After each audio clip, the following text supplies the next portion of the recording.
Então vamos lá, vamos sem mais delongas, vamos começar o nosso bate-papo. Vou fazer um resuminho do que nós falamos semana passada sobre responsabilidade, a responsabilidade civil, penal e tributária da atividade médica. Infelizmente, muitos médicos, talvez até por desconhecimento, eles acabam trabalhando utilizando o CPF.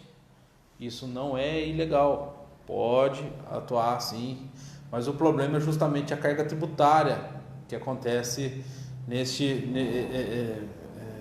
que ocasiona. Ou seja, quando a pessoa trabalha e recolhe o imposto de renda, é 27,5% se for utilizado no CPF. Quanto que se ele tiver um CNPJ para atuar, essa carga tributária pode diminuir tanto para 6% ou chegar até no máximo 15%. Então depende da atividade, depende do volume da empresa, depende do faturamento, mas normalmente fica próximo a 6% essa carga tributária. E acontece muito, inclusive já aconteceu comigo aqui em Alfenas e em outras cidades, de que a pessoa se consulta com o médico e pede a nota fiscal. O médico se recusa a fazer. Isso é ilegal. É ilegal. Ele é obrigado a dar o recibo ou a nota fiscal do seu trabalho. E por que o médico nega? Porque depois ele tem que declarar no imposto de renda. E a tributação dele é 27,5%. Né? Agora, se ele tiver um CNPJ, ele vai voltar, cair para 6% a 15%. Então, esse dinheiro que ele recolheu de imposto, depois ele coloca como dividendo, a parte que sobrou, como dividendo da empresa, ele pode colocar aquele dinheiro do bolso e dar a destinação que ele achar melhor. Né? Tem alguns médicos que exercem atividade tanto em hospitais como funcionários, como na clínica, a própria clínica ou em postos de saúde. Então ele costuma mesclar o seu dia, né? Então quando ele é funcionário, ok, beleza, CLT, ali já recolhe seus impostos, né, o seu empregador, mas quando ele atua também como médico particular, aí que vem o problema, que para efeito de imposto de renda no final, soma o da CLT com o que ele recebe no seu consultório particular, né? E isso tem que ser declarado, e na maioria das vezes não é declarado de forma integral, né? E quando isso acontece, o médico ou o profissional da saúde, isso pode ser também para o dentista, e outros profissionais, claro, isso ele está cometendo um crime, né? Como vimos na semana passada, vou só ler aqui rapidinho, não quero ficar repetindo, né? Mas é importante, que às vezes você acha que é apenas um não recolhimento de imposto, mas na verdade o senhor está cometendo um crime, que constitui crime contra a ordem tributária, suprimir ou reduzir tributo ou contribuição social e qualquer acessório mediante as seguintes condutas. Vamos lá para o inciso 5. Negar ou deixar de fornecer, quando obrigatório, nota fiscal ou documento equivalente relativo à venda de mercadoria ou prestação de serviço efetivamente realizada, ou fornecê-la em desacordo com a legislação. Pena, reclusão de 2 a 5 anos. Isso é um crime gravíssimo. É gravíssimo. Você vê, tanto que ele é grave para um crime de furto, a pena de 2 a 4, aqui de 2 a 5, certo? De 2 a 5. Então é mais grave que você cometer um crime de furto. Você pode ser preso, pode ser denunciado como sonegador de impostos, terá multas tributárias, terá problemas de imposto de renda. Então, doutor, doutora, se o senhor ainda exerce atividade no seu CPF, eu recomendo que o senhor passe a utilizar um CNPJ, que nem é tão caro assim. Às vezes hoje com um pouco mais de R$1.000, ou às vezes até menos um pouco, o senhor procura um contador e estabelece um CNPJ e pode exercer sua atividade de forma tranquila e, dependendo do caso, recolher impostos um valor bem mais abaixo daquilo que é o comum, que é o de 27,5%, tendo uma vida tranquila, ajudando o nosso país, que o nosso país também vive de impostos, né? Infelizmente a gente tem que pagar impostos, e com certeza essa questão do coronavírus a gente só tem uma certeza: quem vai pagar essa conta somos nós, contribuintes, todos nós. Então o Estado virá com toda a força para cima de nós. Mas aí você deve estar perguntando assim, pô, o Estado vai dar mole, eu vou sair de 27,5% para recolher 6%, isso é lícito? Sim, é lícito sim. Pelo simples fato, o Estado, nosso país, ele quer que nós exerçamos atividade financeira por meio de uma empresa, por meio de um CNPJ. Isso é o Estado quer. Porque quando a gente exerce atividade assim, a gente gera renda, a gente geramos empregos, entendeu? É uma série de outras coisas. Então vamos lá, nós estávamos falando dos médicos que exercem atividade financeira por meio do CPF. E em razão disso, isso gera uma série de problemas, como não pagamento de impostos, né? Porque uma carga de 27,5% é muito caro, Então cabe o quê? O advogado, cabe ao médico, à médica, criar um CNPJ que vai sair de 6 para 15. E o Estado, ele quer que exerçamos atividade econômica por meio de CNPJ. Ele não está dando nenhum benefício, não. Muito pelo contrário, ele está estimulando que façamos isso. Por quê? Quando a gente começa a ter um CNPJ forte, a nossa atividade passa a ser... conforme vai passando o tempo, a gente vai gerando riqueza, vai contratando funcionários, vai movimentando a economia. Então, esse é um estímulo que o nosso Estado nos dá. Então, ele quer que nós exerçamos atividade por meio de CNPJ. Tá, mas, Eduardo, eu vim conversar até agora para falar de holding, não do que você falou na semana passada. Então, agora eu vou fazer um link do que nós falamos semana passada com o tema atual, que é a holding para médicos. O que é uma holding? Holding, ela vem do verbo guardar, manter, ter, né? Uma expressão da língua inglesa que não é tão comum para nós, e essas coisas costumam demorar para chegar aqui no Brasil, embora a holding já esteja aqui há muito tempo, ela não é difundida, sabe? Quem costuma usar holding, quem usa holding, quem tem holding são os bilionários, né? Mas aos poucos ela começa a ser popularizada. Você pode ter certeza que às vezes na sua cidade, se você conversar com algumas pessoas, provavelmente pessoas que atuam no meio rural, empreendedores, muitos já têm a holding, muitos. Então está começando a popularizar, né? E por quê? Porque ela é muito importante para isso. Holding é uma caixa jurídica, vou colocar essa expressão, uma caixa ou um cofre jurídico dos bens da sua família. O que você coloca dentro dessa caixa jurídica? É um CNPJ, falando da forma bem simples. É lógico que ele tem uns pormenores para ser montado, por isso tem que ser feito por um advogado, alguma pessoa que esteja habilitada, acostumada a fazer isso. Então ele tem alguns pormenores da questão da Constituição. Cria-se uma empresa e a pessoa física vai integralizar o patrimônio imobiliário dentro dessa empresa. Poxa, Eduardo, esse negócio está muito estranho, como é que você vai fazer isso? Olha, já vou te adiantando, o senhor não vai pagar ITBI, o senhor não vai pagar o cartório de títulos e de notas, não pula isso. Só vai fazer a integralização na junta comercial e fazer a verbação no cartório de registro de imóveis posteriormente.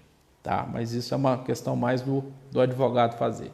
Então, ela é uma forma bem mais barata. Você não está vendendo bens, o bem já é seu, você só vai integralizar dentro de um CNPJ, dentro da empresa. Que empresa? Empresa da sua família, sabe? Porque é comum o médico trabalha, tem sua casa, beleza, sua casa é o bem de família, não tem problema. Aí você adquire uma segunda casa, adquire um sítio, adquire um outro terreno e começa a investir no setor imobiliário. E aí isso vai virando uma bola de neve, vai caindo tudo no CPF. A hora que você vai ver, você começa a sonegar, vai ver que está com problema na justiça. A hora que vai ver, tem multas tributárias e às vezes até respondendo por crime tributário, o que é mais grave. Entendeu? É a caixa jurídica da família que você vai colocar seus bens, o marido, a mulher, lógico, respeitando o regime de bens de todo mundo. E lá, se o senhor ou a senhora assim entender, de lá você já pode doar as cotas, não doar o patrimônio, as cotas aos seus herdeiros, deixando pronto o seu planejamento sucessório. Então, feita essa questão dessa caixa jurídica, os proprietários do patrimônio passa aos filhos ou doa essas cotas aos filhos ou vende essas cotas aos filhos, mantendo para si todo o controle, tudo continua como sempre foi, porque esses bens doados, eles são gravados com cláusula de incomunicabilidade, ou seja, não comunica com o cônjuge desses filhos.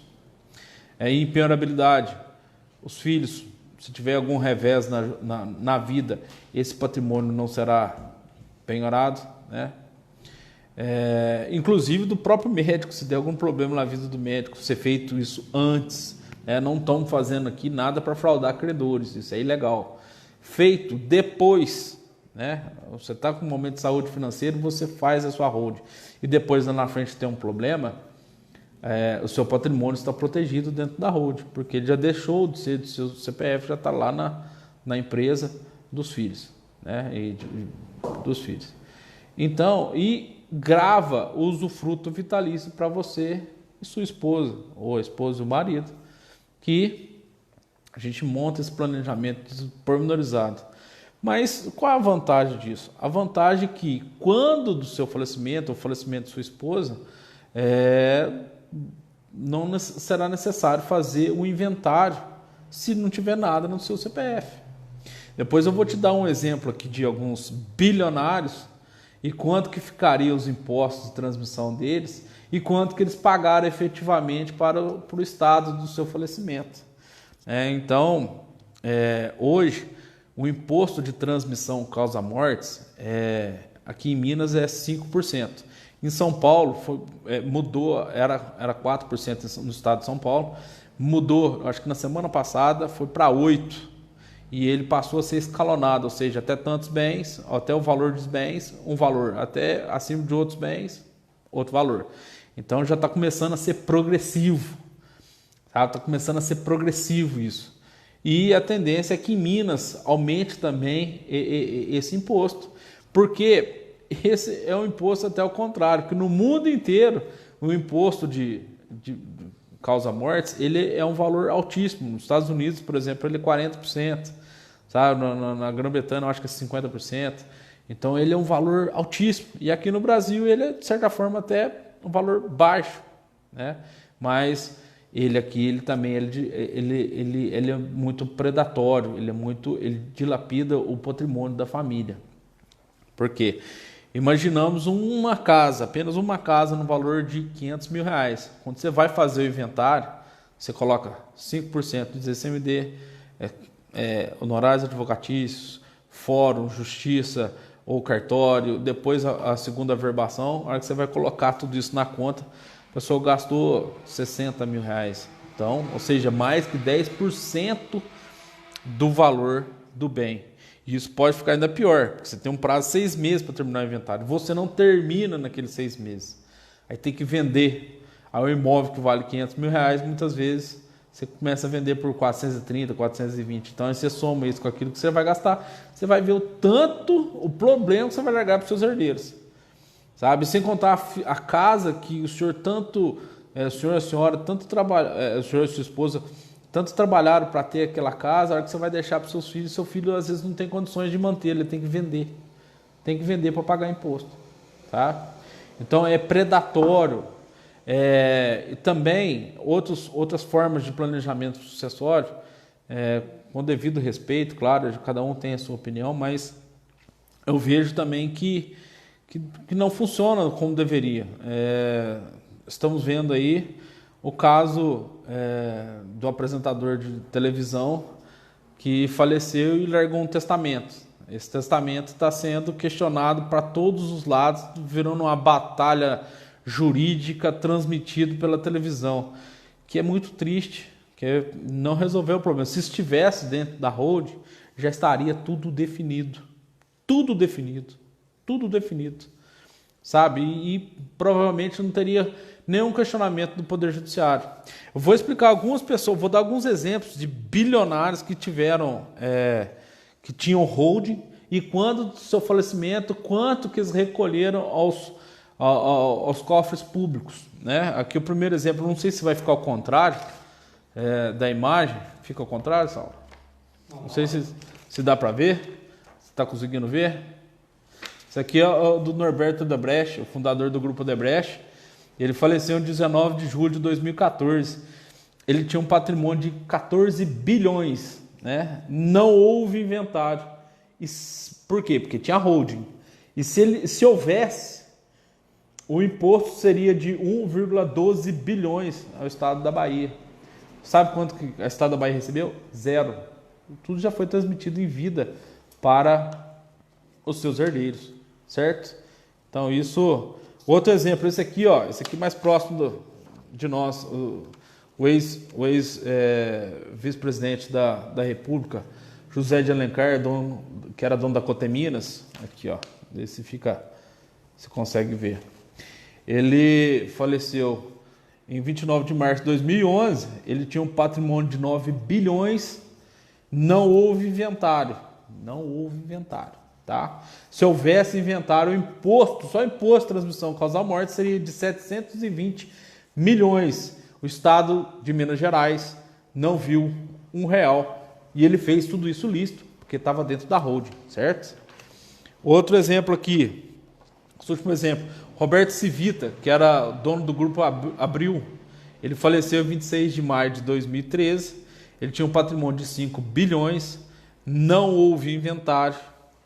Se houvesse um imposto de 400 milhões, que deveria ter sido recolhido ao estado de São Paulo. Alguém viu esse boleto pago para São Paulo? Não viu, não teve. Tá? Então, o que nós estamos mostrando aqui? Estamos mostrando que a holding familiar não é uma coisa nova, não, é uma coisa que já está aí. Só que quem tem acesso a esse tipo de informação são bilionários. Mas só que é algo que é acessível às pessoas comuns, tá? Aos médicos, aos advogados, a todos nós. Quem tem um patrimônio acima de uma casa acima de 400, 500 mil reais, já compensa fazer. Agora você imagina, o médico principalmente, às vezes que atua na questão do CPF, que não tem essa proteção dos bens de sua família. Outro exemplo também que tem acontecido aqui, também em Minas Gerais, é o caso da cervejaria Baker. O caso da cervejaria, eu não sei se eles têm holding ou não sei, não sou advogado da Baker, não tem nada disso. Estou repetindo o que eu vi na mídia. Né?